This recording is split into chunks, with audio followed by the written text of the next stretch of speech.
essa questão do livre-arbítrio é uma questão que incomoda muitas pessoas, né? Porque livre-arbítrio é escolha, não é isso? É escolha. É escolha. Em que o homem tem realmente liberdade? Em que áreas o ser humano, tem liberdade de escolha? Em todas as áreas? Ou tem áreas que você acha assim, não, essa área é Deus que determina na vida dele? Olha, Cássio, eu particularmente creio que a liberdade, né, é o homem árbitro de si mesmo, é o livre-arbítrio. Isso acontece em quase todas as áreas da vida, porque senão nós teríamos que entrar naquela questão da soberania absoluta de Deus e etc. Quase, o que eu quero dizer? A alma do homem é usuária desse livre-arbítrio, eu creio assim. Então, nós podemos determinar, fazer nossas escolhas cotidianas, das mais simples às mais complexas, chegando até ao tema que eu acho que é o que todo mundo questiona muito, que é a questão da salvação, escolho ou não escolho. Isso. E aí a gente já tem um outro elemento, que é a graça, né, que nos permite fazer essa escolha.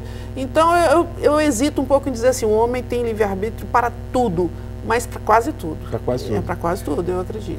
O pastor Hélio, na teologia, o livre-arbítrio, ele é estudado talvez em diversas áreas, pensando na teologia sistemática. Principalmente. Acho que mais na área da doutrina da salvação, da soteriologia, que se discute, né?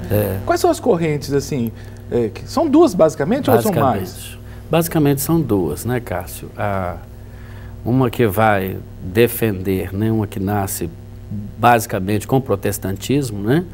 Principalmente com o grande reformador João Calvino, francês, que vai defender que, por causa da soberania de Deus, como Deus é soberano e absoluto, ele então predetermina, de certa maneira, ou predestina aqueles que vão, segundo o próprio juiz de Deus e a escolha dele mesmo, herdar a salvação. Nesse caso, o ser humano não teria livre-arbítrio, ele o teria perdido, principalmente no Éden, né? Quando ele pecou e, por ter pecado, foi excluído daquela comunhão com Deus, para que ele não fizesse outras escolhas ainda mais terríveis lá no próprio Jardim do Éden. A outra posição, contrária a esta, é a de um teólogo holandês chamado Jacob Arminio, que vai, por outro lado, dizer que o homem é completamente livre, né? Deus criou um homem completamente livre, não um robô, um fantoche, mas alguém que é senhor das suas escolhas. Autônomo, mas também responsável por essas escolhas. Então, basicamente, no campo da teologia, essas duas teologias se contrapõem. Eu tenho, assim, a minha formação, a igreja onde eu tive meu encontro com Cristo, me batizei, é uma igreja calvinista, então eu aprendi, né, predestinação, livre-arbítrio, predestinação desde sempre. E um argumento que sempre se levantava era o seguinte: você tem textos claros na Bíblia onde aparece a expressão predestinados, eleitos e tudo mais. E, por outro lado, diz o seguinte: você não tem texto na Bíblia que fala de livre-arbítrio. Com essas palavras não. Com essas palavras não. Mas... Assim como nós não temos a palavra missões na Bíblia, mas o princípio de missões está na Bíblia. Agora, para sermos honestos teologicamente, a gente não tem como dizer que não existe escolha e decisão humana na Bíblia. Eu acho que até desde antes, humana é desde o Éden, mas em termos de escolha, eu acho que até antes do Éden, com certeza. As criaturas escolheram. A própria palavra eleição, né, que usa-se muito esse versículo que você citou, aquele a quem ele predestinou também, escolheu. Até a própria palavra eleição, escolha, né? Josué mesmo, houve um momento que ele chegou para o povo e disse: escolham o que vocês querem fazer, vocês querem servir a Deus, porque eu e a minha família serviremos ao Senhor. Né? Jesus muitas vezes fala também, vários textos, ontem eu estava até relendo algumas coisas nesse sentido, ele dá essa escolha, né? Escolham o que vocês querem, e ele pede a Deus por aqueles que ele escolheu. Eu acho, Cássio, que a grande questão nisso aí está num outro atributo de Deus, que é a onisciência, né? Deus sabe de todas as coisas, passado, presente e futuro. O problema é que a nossa visão de futuro, aquilo que eu vou escolher amanhã, Deus já sabe. Então, deixo uma dúvida quanto à minha autonomia sobre isso. Só que eu vejo que Deus, ele não tem esse passado, presente e futuro. Ele vê tudo como um plano, como essa mesa que a gente está vendo aqui. Hoje nós enxergamos todas as coisas, né? E a nossa liberdade está ali, apesar de Deus já conhecer aqui o futuro dessa maneira plana. Pela onisciência dele. Mas no caso, como é que se contra-argumenta um teólogo, eu vou dizer calvinista, porque né, você até mencionou o pastor Calvino como esse precursor aí da tese da soberania de Deus. Porque o arminiano também crê na soberania de Deus. Claro, né? Claro. Isso é bíblico. Como é que você contra-argumenta? Eu acho o seguinte, cara, você tem que fazer uma distinção muito clara entre teologia e doutrina. A teologia, ela parte principalmente de dois elementos. Um, a revelação, a Bíblia, que é divina, e outro, a interpretação, as ferramentas interpretativas que nós chamamos de hermenêutica, né, no jargão teológico, que é exatamente a parte humana em entender essa revelação divina. A teologia, ela é construída, então, por exemplo, antes mesmo de Calvino e Armínio, Lutero também escreveu sobre o livre-arbítrio, e a posição dele, digamos, era uma posição mais equilibrada, né? A posição de Lutero é uma posição do desígnio de Deus, do mistério de Deus. Então, isso é a teologia. A doutrina, ela é mais dogmática. Então, a teologia, ela até aceita algum tipo de contraditório, ela pode mudar. Um teólogo, de repente, ele pode mudar. A teologia, ciência, né? Como toda ciência, evolui, se altera, baseada na reflexão, mas ela tem esses dois elementos. A verdade revelada, a palavra de Deus, no caso a Bíblia, e o elemento humano que entra para interpretar. Perfeito. Já a doutrina não, ela tem também, é claro, a hermenêutica, mas ela se transforma num dogma. E aí, hoje em dia, o que acontece é que cada denominação vai se apegar a um desse tipo de dogma. E aí que eu acho que é um perigo muito grande. Por quê? A revelação, a Bíblia, ela tem ali os seus mistérios. E um dos grandes dilemas bíblicos é exatamente harmonizar essas duas posições. Porque se você pensa como alguns defensores, né, da teologia calvinista, que o homem, por exemplo, ele é depravado, ele não tem condição de escolher, porque senão talvez ele só escolheria o que é ruim. Ora, mas no Éden também, antes do pecado, ele não escolheu o que era ruim? E a graça. Não é? Exato. E depois disso veio o fator da graça, né? Quer dizer, eu acho que essas duas posições, eu dizia assim, minimaliza ou diminui a função volitiva da vontade do homem, no sentido de que olha sempre a questão da salvação de cima para baixo, ou seja... Soberania de Deus. Soberania de Deus. É quase que um robozinho, né? Quase que um robozinho. Soberania absoluta. Absoluta. Porque a soberania de Deus, que é um dos seus atributos, ele comunica com outro atributo, que é a justiça de Deus. Não é? Ele não pode ser tão soberano a ponto de ser injusto.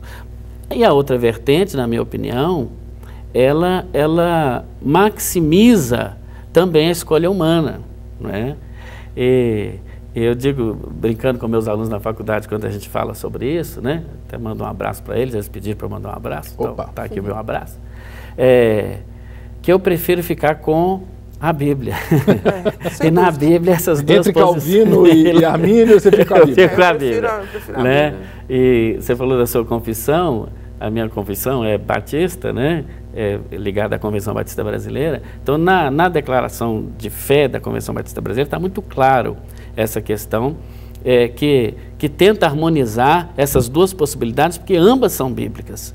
Mas, de maneira alguma, a soberania de Deus, ela vem tolir a escolha de Deus, a escolha do homem, porque em vários textos, diversos textos, assim como temos vários textos que dão essa ideia de uma escolha predeterminada de Deus, há vários outros também. Érica, sobre essa questão, né, o pastor Hélio falou de vários textos e tudo mais, me parece que às vezes há uma postura, não sei se a palavra seria arrogante, mas assim, quase intolerante com quem pensa diferente. Inclusive aqui, manda um abraço pra gente, o Ricardo, né, diz que assiste sempre o programa, e ele fala como a gente deve enfrentar a intolerância religiosa.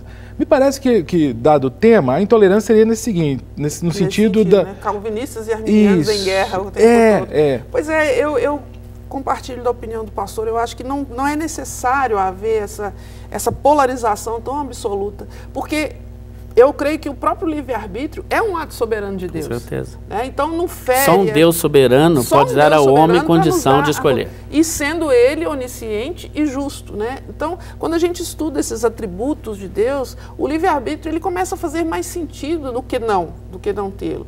Agora, não é necessário esse embate constante, porque o problema, eu penso, que é a interpretação radical do tema. Como o pastor falou, acaba virando um dogma, né? Uma doutrina. Aquela pessoa crê assim porque ela crê assim, ela não sabe por quê. Porque alguém disse para ela. E elege os textos onde aparece a palavra eleição, predestinação, e esquece de fazer uma análise bíblica, porque, gente, essa questão da escolha é um negócio tão sério. Porque eu fico pensando, eu até brinco com meus alunos, né? Assim, eu estou ficando cada dia menos democrático, sabia? É sério. Porque é outro debate que eu quero fazer, um papo aqui sobre democracia, o mito da deusa democracia. Porque a gente endeusou a democracia como se a democracia fosse um bem acima de todo. Alguns dizem que é a democracia. Pois exatamente. Não é coisa de Deus. O demo aí. Demo tem um outro sentido. Não, porque assim, a democracia, a essência exatamente é a liberdade de escolha humana. Verdade. Agora, esse homem que escolhe, o coração dele, Jeremias diz, é um coração corrupto, perverso. Então é interessante isso, né? Porque vem essa questão, nós sabemos fazer escolhas. Quando Deus... É interessante isso. Aí eu caio na palavrinha que nós já falamos aqui, né? Saiu aqui agora há pouco a questão da graça, né? Porque senão, Cássio, é uma maneira muito rasa, muito simples até para responder aí o rapaz que fez essa pergunta, essa colocação. É assim, se não é possível eu escolher a Jesus, a salvação na minha vida, Deus é um Deus enganoso, porque Ele me oferece o tempo todo na palavra essa hipótese como uma escolha minha. O próprio Jesus dizendo, eis que estou à porta e bato, se você abrir, tal. Então, quer dizer, a conversão, o que a gente chama de aceitar Jesus, que eu gosto mais de dizer que Ele que aceita a gente. Ele que aceita a gente. Mas essa é uma escolha. No dia em que você está ali, eu, por exemplo, me converti adulta já, né? Já tinha a minha vida encaminhada, meus princípios morais, éticos, etc. Um belo dia eu disse sim para o Senhor numa igreja. Você tem convicção, foi você que disse. Eu tenho convicção. Eu poderia ter dito não? Sim, eu poderia ter dito não, como disse outras vezes. Aí vem os defensores da predestinação dizendo, não, mas Deus já sabia que você, aquele dia estaria lá. Isso é presciência, né? Não é? Pois é, ele já sabia que você estaria ali e se converteria naquele dia. Então, se é assim, por que ele me deixou pecar tantos anos? Entende? Eu acho que essa é a grande pergunta. E eu vejo isso muito nos meus alunos também no curso. Eu estava comentando com o pastor lá fora, que no sábado saiu exatamente esse tema dentro da sala, em função de capelania hospitalar. Quer dizer, parece nada a ver, mas eles entraram nessa questão da escolha, aí caiu no propósito, né? Porque nós falávamos de cura. Então, eu posso escolher, posso sim. A única coisa que eu não posso escolher é ser Deus, porque aí já... Você pode até escolher, mas nunca vai conseguir. Nunca vou conseguir, né? Mas Deus oferece, a Bíblia toda, de Gênesis a Apocalipse, tem o Senhor oferecendo isso é impressionante. E eu pego se eu quiser, é como um doce. Agora Deus vai me oferecer um docinho, um chocolate gostoso. Eu falo, eu quero. Eu falo, não, você não pode, você não está na lista. Eu penso assim. E o problema é que você não sabe que não está na lista também, não sei, né? Isso não fica claro. Não fica claro, não tem lugar nenhum nessa lista. Então chega a ser injusto. Então a soberania, ela precisa comunicar, coadunar com a justiça de Deus. Exatamente. E um Deus justo, ele vai abrir essa oportunidade para todos, como nós cremos, né? Como pelo menos eu creio. Aí existe uma eleição, mas todos são eleitos. Agora, nem todos vão responder positivamente à graça de Deus. Né? A graça de Deus é para todos. Né? Eu acho que é o fiel da balança. Não existe uma graça restrita, como querem alguns. Né? Aliás, alguns adeptos da posição predeterminista, eles, às vezes, que é um compêndio teológico tão difícil de se entender, que tem que fazer tanto malabarismo, que... parece que só os gênios, os mais iluminados, é que vão ter acesso também, ou talvez os predestinados vão ter acesso a essa verdade absoluta. E não é isso que nós vemos na palavra de Deus, muito pelo contrário.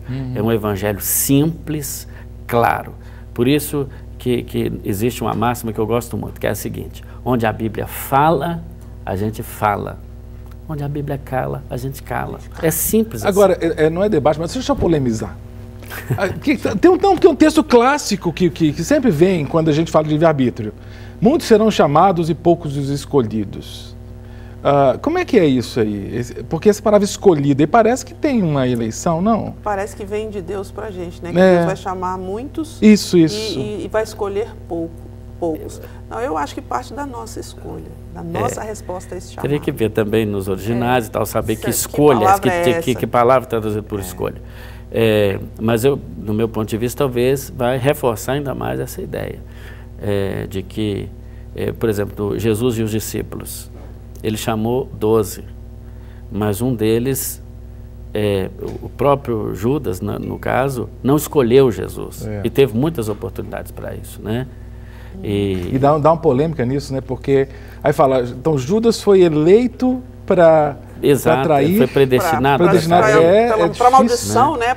Difícil, né? Que Deus justo é esse, né? É uma pergunta que fica no ar. Eu acho que a grande questão é essa mesmo. Muitos chamados, poucos escolhidos. Aquele a quem chamou também os predestinou. Eu acho que chamou todos, principalmente depois de Jesus, né? Porque antes o pecado ainda era uma coisa muito forte na vida do homem, antes da graça, né? Embora lá o próprio Moisés, em várias falas dele, tem também essa questão: escolham, né? Quem vocês querem servir. Deuteronômio 30:19, né? Propôs a vida e a morte, a bênção e a maldição. Escolhe, pois, a vida. Se não se pode escolher, tem que tirar esse versículo. Todas as áreas eu tenho liberdade de escolha, eu tenho alguma área que, não, essa área não. Essa aqui cabe a Deus. Tem uma área, por exemplo, é claro que quando o ser humano ele peca no Éden, ele é expulso, né, como diz o relato bíblico, ele perde a capacidade de não pecar. Então, o ser humano não pode escolher não pecar. Perfeito, perfeito. Por exemplo. Embora... Ele pode escolher pecar menos. Não, mas porque teologicamente, há algumas correntes teológicas, e isso me preocupa seriamente, que defendem a tese que depois que você tem uma certa experiência sobrenatural, com Deus, você para de pecar. Não. Né? E isso é um absurdo. Não é isso que a Bíblia diz, né? Não é todos que a Bíblia pecaram, diz. estão separados. São todos, tem uma listinha, né? Todos pecaram. E a carta do João fala o quê? Que se porventura, não é que a gente deva pecar, a gente tem um advogado. Essa tese de que tem gente que chega num patamar de espiritualidade e não peca mais, não existe. O apóstolo Paulo, né? Ele diz, miserável homem que sou, pois porque o bem que eu quero não consigo fazer, e o mal que eu não quero, esse faz. Mas tem gente achando que é mais espiritual que Paulo. Né? Certa vez, falando a um congresso de jovens, falava sobre exatamente isso, sobre a questão do pecado. No final, um jovem chegou para mim e disse assim: pastor, eu discordo. Eu falei: ok, tudo bem, jovens, é bom que discordem mesmo. Ele disse: eu não peco, eu não tenho pecado. Glória. Eu digo que pecou agora. Acabou de...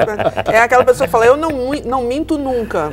Pode ser essa a primeira mentira. Mas foi uma boa colocação, quer dizer que eu não tenho livre-arbítrio. Essas coisas nós não temos mais. Adão teve, nós não temos mais. Interessante. Por exemplo, nesse sentido, né? Agora, existe também um predeterminismo de Deus em algumas coisas também, na mesma medida. Por exemplo, a vinda de Jesus e o seu retorno. Isso está predeterminado. Sim. Mas eu posso contribuir para isso. Evangelizando, levando o evangelho. Há textos na Bíblia que dão a ideia de que podemos abreviar, né, a vinda de Cristo. Mas está predeterminado, ele vem. Os anjos não sabem, o filho não sabe, mas o pai sabe. Agora, isso não tem como mudar também, quer dizer, a recíproca é verdadeira. Outra coisa, então, essas duas ideias estão presentes no texto bíblico. Nós não podemos escolher não morrer, né? Que também veio na herança do pecado. Eu posso até desejar, mas escolher... Não tem essa escolha. Eu posso, abreviar, não, como é que fala? Postergar. Estender. Mas eu lembro sempre, toda vez que falo de morte, eu lembro do meu avô. Meu avô, ele falava assim, pai do meu pai, não era cristão e tudo, mas ele dizia assim: olha, quem sabe da morte é Deus, que mata é a morte. Porque às vezes a pessoa morreu com um tiro. Tem gente que leva 10 tiros e não morre. Morre de véspera. Tem gente que morre de véspera. Eu conheço pessoas que levaram 10 tiros e não morreram. Então o tiro não mata. O que mata é a vontade de Deus e a morte. Ele falava que mata é a morte.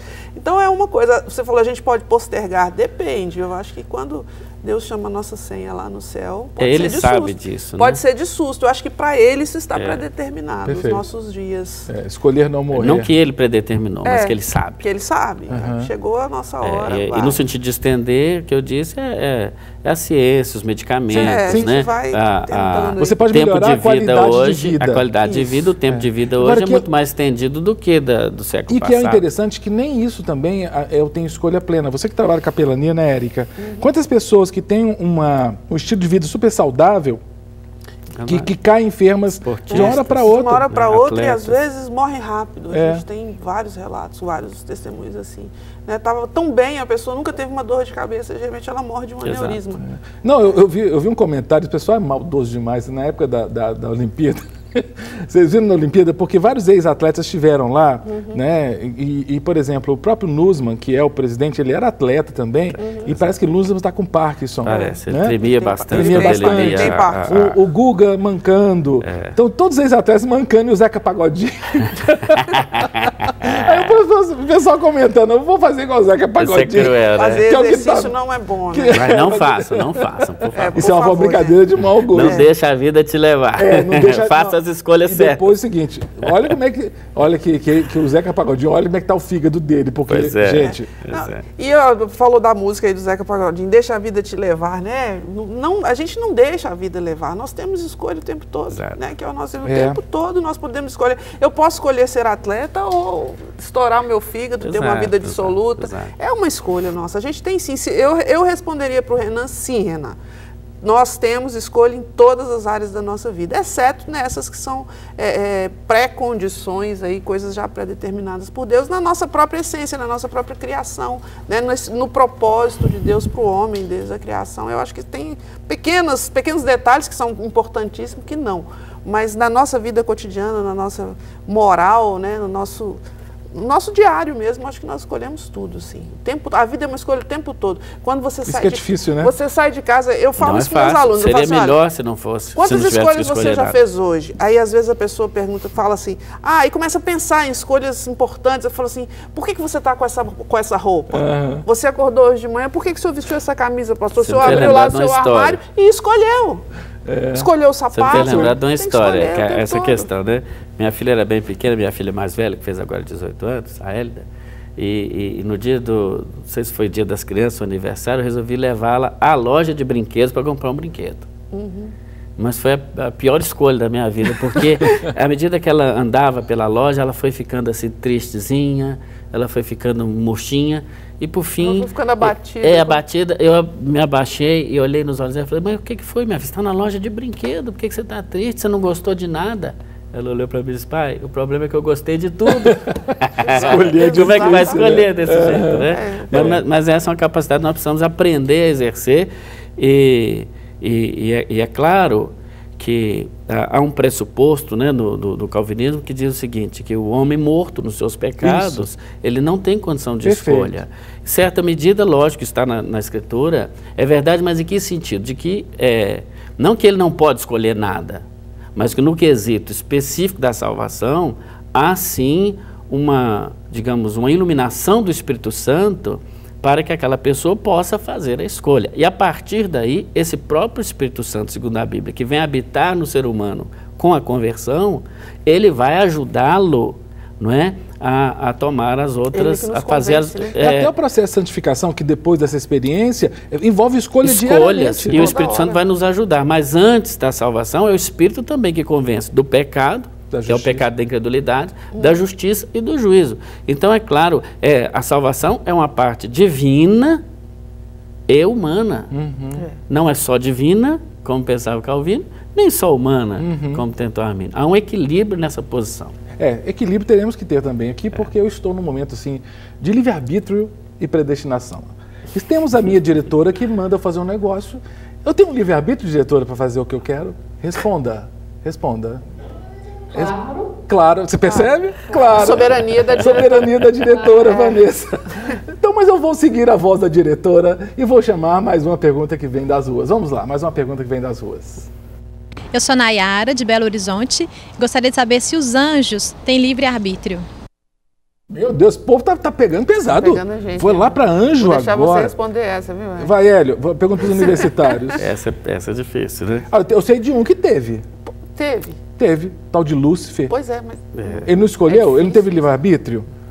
Porque se ele não tivesse livre-arbítrio, ele não optaria. Lá, exato, nem os anjos acho que era o robozinho. É verdade, pelo menos o Lúcifer. Pelo menos esse teve, né? Sobre os anjos é outro tema, né? Que daria um outro programa, né?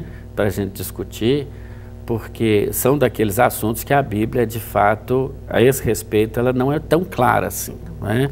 Nós temos uma escassez de textos. Se fosse escrever tudo, como diz o Evangelho de João no seu final, não caberia na Escritura. Então, o que está escrito na Escritura é o que nós precisamos saber. Aquilo que está revelado para nós, né? Para o nosso ensino é que foi escrito. Mas uma resposta assim, bate pronto, até onde eu sei, eu creio que não. Os anjos não têm esse privilégio do ser humano, né? Há o texto bíblico que diz, inclusive, que eles queriam ter o privilégio de pregar o Evangelho, etc. E isso não é dado a eles. Então, a partir desse versículo já a gente percebe que não, eles não têm o livre-arbítrio que nós temos. Especificar se tinha e perdeu... Ou talvez Lúcifer tenha sido uma exceção. E um terço que caiu com ele, porque logo na hora eu pensei no Lúcifer. Não, mas com certeza. Na hora que ela falou, eu pensei no primeirão lá. Que infelizmente trouxe... A gente volta na questão terço com ele, né? Da soberania de Deus. Deus pode ter dado a ele e não ter dado aos demais? Sim. Porque eu também acho que não. Eu acho que anjo não tem livre-arbítrio. Inclusive, livre-arbítrio tem os telespectadores que estão mandando pergunta. Só que eu peço o seguinte, está chegando pergunta, gente, que nós estamos conversando sobre livre-arbítrio. Você tem o livre-arbítrio de mandar a pergunta, só que eu também tenho de selecionar para ficar dentro do tema. Porque tem um que mandou aqui, que é o José Augusto, lá do Rio Grande do Norte, de Serra Caiada, mas ele pergunta sobre Pedro, mas a questão da escolarização de Pedro, se Pedro era analfabeto ou não, né, não está muito ligado ao tema, né, o Zé Augusto, mas eu registro só a sua mensagem. Outro que mandou a questão aqui, questão trabalhista, o Elton, né, falando que ele é farmacêutico, mas Se eu puder falar sobre Pedro, não sobre esse tema específico, mas fazendo um contraponto com Judas, que eu falei sobre Judas agora há pouco, né? Os discípulos foram escolhidos. Para mim, tanto Pedro quanto Judas traíram a Jesus, né? Pedro negou Jesus 3 vezes e Judas entregou. Qual que é a diferença dos dois do meu ponto de vista? Judas, não é, quando Jesus o abraça no jardim de Getsemane, né? Que a senha que Judas tinha escolhido era o beijo no rosto. E quando Jesus vai receber o beijo de Judas, ele diz, amigo, a que vieste? Na nova tradução da linguagem de hoje, diz assim, o que você vai fazer? Essa palavra de Jesus a Judas, na minha opinião, ela só pode ser vista de duas maneiras. Ou uma ironia, ou ainda tinha chance. Porque se soubesse que ele estava perdido, porque Jesus chamaria ele de amigo? Né? Um amigo que está te mandando para a cova? Ou Jesus realmente queria chamar a atenção dele e dar a ele uma oportunidade de salvação ainda, assim como o ladrão na cruz teve. E até Adão, né? Porque Deus chega para Adão e pergunta, Adão, o que fizeste? Pois essa pergunta de oportunidade. Se Deus não soubesse... Será que ele não sabia? Será que não haveria um arrependimento? Será que Jesus não sabia por que Judas foi ali beijá-lo? Claro, sabia. Pedro, então Judas teve um caminho. O evangelista Mateus diz, ele foi se enforcar. Muito embora parece que ele morreu despedaçado, alguma coisa assim. Já Pedro teve outra atitude. Quando Jesus chega em João 20 e diz, você me ama mais do que esses? Ele diz, eu te amo, eu te amo, eu te amo. Se ele negou 3 vezes, ele afirma o seu amor também por 3 vezes. E Jesus diz, então apacenta as minhas ovelhinhas. Então, ambos erraram, mas um escolheu Jesus e o outro não escolheu. Jesus escolheu a todos. E eu uso isso como uma metáfora, claro, também do que nós pensamos sobre a eleição. Deus escolheu a todos, mas nem todos vão escolher a Deus. Perfeito. O Renato Fernandes, ele manda a seguinte questão. O Renato diz, olha, eu sempre fui questionado sobre a questão do livre-arbítrio. Se um homem tem livre-arbítrio, qual o sentido de se orar pela conversão de um homem? Creio que vocês podem me responder isso. Ele diz, se o homem tem livre-arbítrio, por que a gente ora pela conversão? Renato, na realidade, eu já tinha ouvido o argumento contrário, Se uma pessoa, se existe predestinação, para que você... Para que orar? Mas se ele tem, aí você deve orar para que o Espírito Santo possa convencê-lo do pecado, da justiça e do juízo, que é a obra tríplice do Espírito Santo de Deus. Não é? Que pecado é esse? Não é? Veja que está no singular, é do pecado, não é dos pecados. Qual pecado? Da incredulidade. Jesus explica, do pecado porque não creem em mim.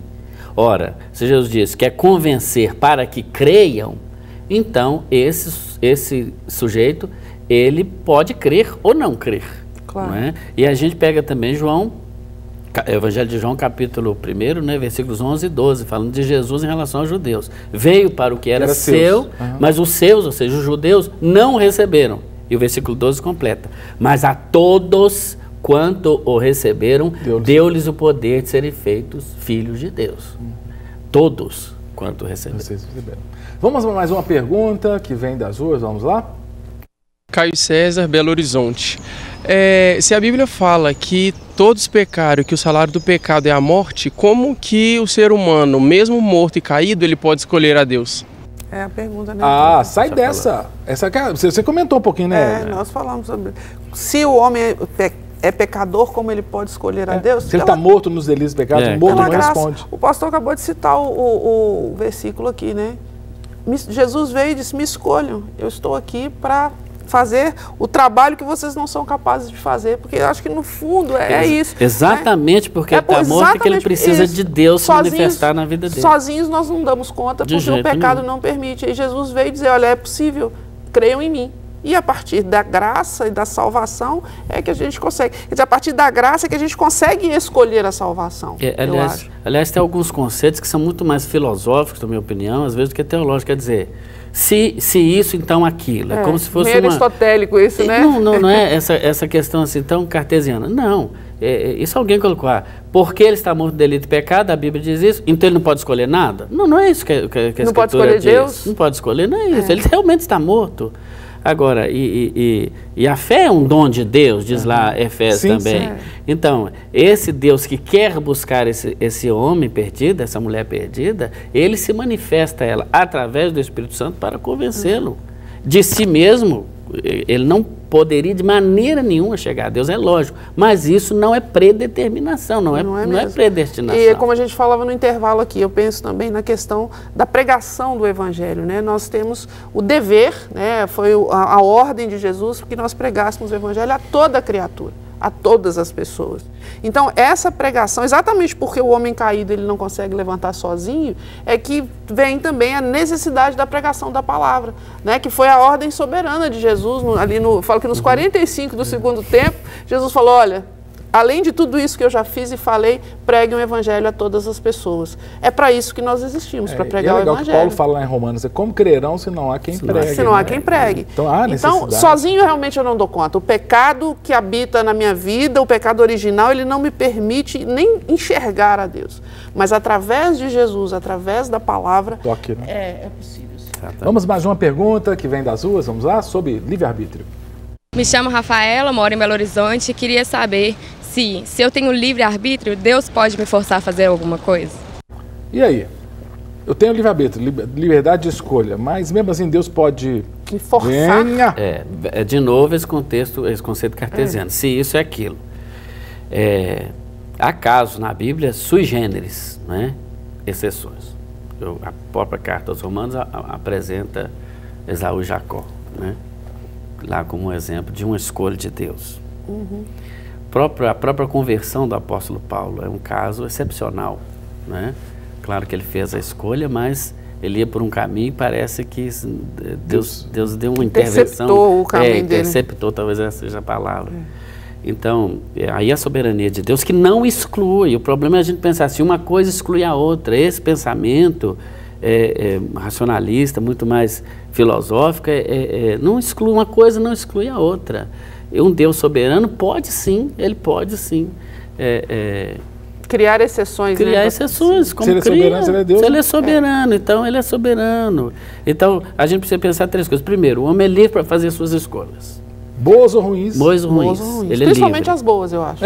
Ele vai fazer, só que ele é responsável por elas. E vai pagar a consequência das E Deus é soberano sobre tudo. Eu responderia para essa jovem aí também que Deus não obriga a gente a fazer nada. Porque, inclusive, nos exemplos que o pastor deu, Deus cria condições. Ele propõe as situações, quer dizer, o Senhor ali no caminho de Damasco, no caso de Saulo, né? Isso. Ele apareceu e fez uma pergunta: Saulo, por que me persegues? E aquilo foi de uma intensidade tão grande, né, que transformou a vida de Paulo. Então eu não acho que eu diria para ela, não, Deus não vai te pegar pela mão assim e falar assim, olha, faça isso, eu estou te obrigando. O que ele faz é criar as situações, né, através até às vezes da intercessão, de uma oração, alguma coisa assim. Ele cria uma situação na sua soberania, na sua onisciência, em que nós não conseguimos resistir àquilo, né? Como a gente não consegue resistir quando nós temos uma experiência real com Jesus, né, com a palavra, não dá para resistir. Para receber todas as novidades do canal, inscreva-se e se curtir o vídeo, clique em gostei. Aproveite para acompanhar a Rede Super nas redes sociais.